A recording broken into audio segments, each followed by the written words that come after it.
Substance over symbolism. The 22nd of January 2009, Barack Obama's second day as President of the United States. He sits at the resolute desk, pen in hand, cameras present.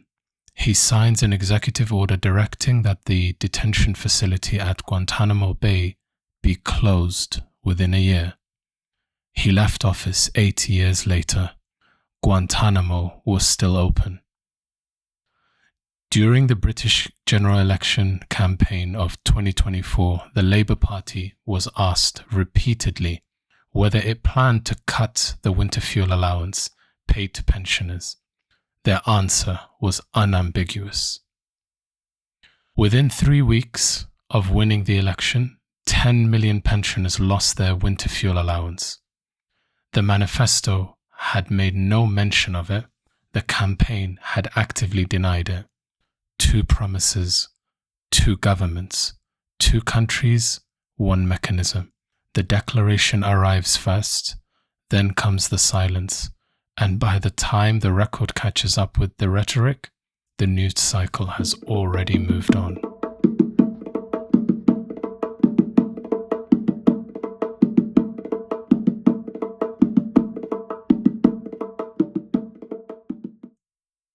We have spent 3 episodes tracing the architecture of a world built on managed deception. The engineered information environment, the deliberate cartographic fragmentation of West Asia, the corporate empire without a flag. Today, the subject is closer to home, closer than governments, closer than corporations. It concerns the standard by which we judge the people and institutions that hold power over our lives, and whether that standard has been quietly and over generations pointed in the wrong direction. What follows is not an argument. It is a record, each institution presented on its own terms, judged by the only measure that cannot be falsified. What did they actually do? There is a word for the condition in which word and deed are the same thing, in which a declared value is backed by action at the precise moment that action carries a cost, in which the commitment means something not because it was stated, but because it was kept. The word is integrity. This episode is about its absence and about learning to notice the difference. There is a political scientist named Murray Edelman. In 1964, he published a book called The Symbolic Uses of Politics. His argument was simple and devastating. Most political activity, he wrote, is not about solving problems. It is about producing the appearance of solving them. The summit, the declaration, the signed executive order, these are not the outputs of governance. They are the products of a communications industry whose purpose is to satisfy the demand for action without incurring its costs. That observation is now 60 years old. It has not aged. It has industrialized. Corporations now deploy the same technique under the banner of environmental, social, and governance commitments, ESG for short. Annual reports detailing sustainability targets, supplier codes of conduct, human rights frameworks, published on corporate websites, an entire ecosystem of symbolic output designed to satisfy the demand for ethical behavior without delivering it. The gap between the symbol and the substance is not an oversight. It is not the result of good intentions meeting institutional inertia. It is a weapon, deployed deliberately, maintained consistently, designed to do 3 things simultaneously: to confuse, to mislead, and to cultivate in you a state of conditioned futility in which the distance between what you are told and what you can see with your own eyes becomes so vast that the only rational response seems to stop looking altogether. We established that mechanism in episode 1. Today we show you what it looks like in practice, and we will give you the tool to see through it. Every year, Apple publishes its Supplier Responsibility Progress Report. Here is what it says about child labor. In 2009, a lawsuit filed in Washington, D.C. named Apple, Google, Microsoft, Dell, and Tesla as defendants, alleging they knowingly benefited from child labor in cobalt mines in the Democratic Republic of Congo. Apple's own supply chain audits have repeatedly confirmed child labor violations across multiple reporting years. The annual report says ethical sourcing. The supply chain audit says child labor violations in the company's own published findings. Now Volkswagen. For years, the company built its entire brand identity on a single promise about its diesel vehicles. In 2015, the United States Environmental Protection Agency discovered that Volkswagen had deliberately installed software in 11 million vehicles worldwide designed specifically to cheat emissions tests. In real-world conditions, those cars produced up to 40 times the permitted level of toxic emissions. The software detected when the car was being tested and performed to standard. The moment the test ended, the pollution resumed in full. 40 times the legal limit, engineered deliberately, sustained for years. Volkswagen paid over $30 billion in fines across multiple jurisdictions. The brand said clean air, the exhaust pipe said 40 times the legal limit. In October 2023, McDonald's Israel made a public announcement. Owner Omri Padan pledged 4,000 free meals per day to Israeli security forces. McDonald's Corporation's global human rights commitments were published on the corporate website the morning that the announcement was made. They remained there throughout. The corporation subsequently acquired all 225 Israeli franchise restaurants after the boycott hit its international sales. The human rights commitments remain published. 3 corporations, 3 industries, 3 public commitments, 1 weapon. The commitment is not incidental to the violation. It is the cover for it. It is maintained precisely because its continued presence on the website, in the annual report, in the press release, provides the institutional shield behind which the opposite behavior can proceed undisturbed. The direction does not precede the deception. The declaration is the deception. It is placed in the window to satisfy you, to discharge your concern, to move you along to the next news cycle before you have time to check what is happening behind the glass. Donald Trump ran for the American presidency in 2024 on an explicit platform of ending wars. The Ukraine war continued. The Gaza genocide deepened. On January 3rd, 2026, the United States launched a military operation in Venezuela and kidnapped its elected president. The intelligence justification for the operation was subsequently contradicted by the administration's own National Intelligence Council. The stated reason was security. The documented outcome was oil access. Then came Iran. Then came Cuba. A candidate who promised peace, a president who delivered the opposite. Repeatedly, with the gap between the promise and action explained away each time by a new stated reason. Each new stated reason subsequently contradicted by the documented record. Now back to Britain. After Labour cut the winter fuel allowance at their own party conference that autumn, the Unite General Secretary Sharon Graham addressed the hall. After months of insisting there would be no reversal, the policy was partially reversed, not because the decision had been wrong, but because the electoral cost of maintaining it had become unsustainable. The welfare of 10 million pensioners entered the calculation at that point, not before. The sequence is always the same. Deny the plan during the campaign, implement it immediately after winning, reverse it when the electoral cost becomes unsustainable. At no point in that sequence does the welfare of the people concerned appear as the primary consideration. It appears only as a variable in an electoral calculation, and the declaration The commitment to serve the public remains in place throughout, available for the next campaign, the next manifesto,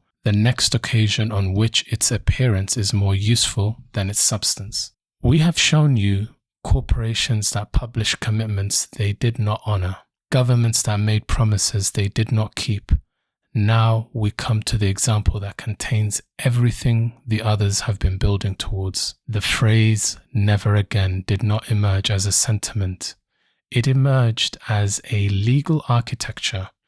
The Genocide Convention of 1948, drafted by Raphael Lemkin, a Jewish lawyer who lost 49 members of his own family in the Holocaust, created a binding legal obligation on all signatory states to prevent and punish genocide wherever it occurs. It was ratified by the overwhelming majority of the world's governments, inscribed in the founding documents of the post-war international order, taught in every school as the non-negotiable lesson of the 20th century. On the 26th of January 2024, the ICJ issued provisional measures in the case brought by South Africa against Israel, ordering Israel to prevent acts falling within the scope of the Genocide Convention and ensure humanitarian access to Gaza, the first such order against Israel in the court's history.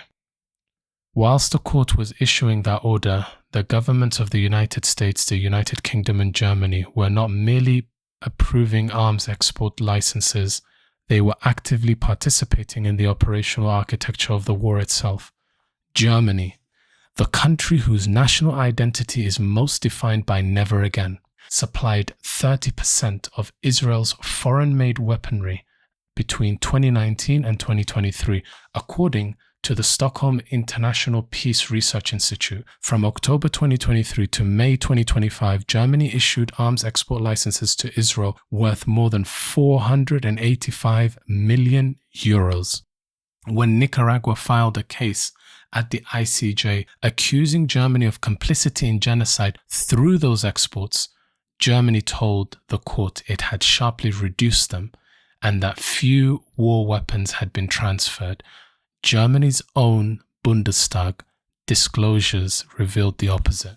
Germany told the court one thing, the parliamentary record showed another. The United Kingdom flew at least 623 surveillance flights over Gaza, documented through flight tracking data by Action on Armed Violence, an independent British research organization. Each flight typically lasted 5 to 7 hours, conducted by the RAF Shadow R1 aircraft from Akrotiri in Cyprus, a base 40 minutes from Tel Aviv. A source with a knowledge of British surveillance capabilities told the Middle East Eye that those flights gave Britain a bird's-eye view of everything happening in Gaza, a better view, the source said, than any journalist. RAF aircrafts landed in Israel's Nevatim Air Base. F-35 components were exempted from the partial arms suspension. Jets that participated in the bombing campaign, including an attack in March 2025 that killed more than 400 Palestinians. On the 12th of December 2024, a contractor-flown surveillance aircraft hired by the RAF circled the Nusayrat refugee camp. The following day, Israel bombed it, killing more than 30 civilians. The Ministry of Defense said the mission was for hostage recovery. The United States, through a top-secret intelligence agreement with Israel's Unit A200, routinely provided raw signals intelligence, voice recordings, transcripts, metadata, digital network intelligence, directly to Israeli intelligence. According to multiple sources, confirmed to the nation that intelligence was used by Unit A200 to target tens of thousands of Palestinians, often with US-supplied 2,000-pound bombs. A live American drone feed over Gaza was used in Israeli targeting operations. When concerns arose inside the US intelligence community, the feed was temporarily suspended, not because of what was happening on the ground, but because of how it might appear. The hospitals were destroyed, the schools were bombed, the mosques were leveled, the water systems were deliberately dismantled, children were buried in the wreckage of buildings struck by weapons whose export licenses were signed in Washington, London and Berlin. The elderly and the sick were starved of food and medicine. Every airstrike, every bombing run over every refugee camp, we watched it unfold with our own eyes, live streamed in 4K on the same phones whose cobalt was mined by children in the Congo. Now hold this next to what those same governments told their own citizens in the same period. There is not enough money to keep the elderly warm through winter, not enough to house the homeless, not enough to properly fund the health service, not enough to lift children out of food poverty, not enough to support the disabled, the destitute, the working poor queuing at food banks in some of the wealthiest economies on earth. There was enough for the arms export licenses, enough for the surveillance flights, enough for the intelligence sharing agreements, enough for the diplomatic vetoes at the UN Security Council. The money existed. The choice was made about where it went. Raphael Lemkin spent his life ensuring the word for what happened to his family would exist in international law. He died in 1959 in a rented room in New York, largely forgotten. He left behind a convention signed by the overwhelming majority of the world's governments. Those governments just showed you what their signature means. 3 layers, 3 categories of evidence, different actors, different industries, different eras. The mechanism is always the same. A public commitment deployed as cover for a predetermined action. The declaration maintained throughout, not despite the contradiction, but because of it. Because the declaration is the shield. It absorbs the scrutiny. It satisfies the demand. It keeps you looking at the window whilst the real decisions are made behind it. Look past the declaration, always. Look at the record. Look at what was actually built, funded, armed, and enabled, whilst the commitment was being publicly invoked. The declaration and the action are not opposites. They are a coordinated pair. One exists to make the other possible. Apply that standard consistently to every government, every corporation, every institution, every public figure. The record is always there. It is always available. The question is only whether you are willing to look at it directly. We have been raised in a culture that has learned systematically over generations to mistake the gesture for the act, to move from crisis to crisis, each one feeling urgent, each one fading, to accept the declaration as the fulfillment of the obligation it describes, to feel rather than to act, to signal rather than to do, to be satisfied, in short, with the appearance of a thing rather than the thing itself. That is not a personal failing. It is a cultivated condition, deliberately cultivated by the same institutions whose contradictions we have just examined. A population that has been trained to accept the symbol as sufficient is a population that can be managed indefinitely by the production of symbols. It does not need to be coerced. It does not need to be surveilled. It simply needs to be kept moving from outrage to outrage, declaration to declaration, gesture to gesture, never pausing long enough to measure the distance between what was promised and what was built. The substance over symbolism framework is not a philosophical position. It is a practical tool. The specific, applicable discipline of refusing to be moved by the declaration alone, of waiting for the record, of measuring the distance. Use it. There is no freedom without knowledge. Stay curious.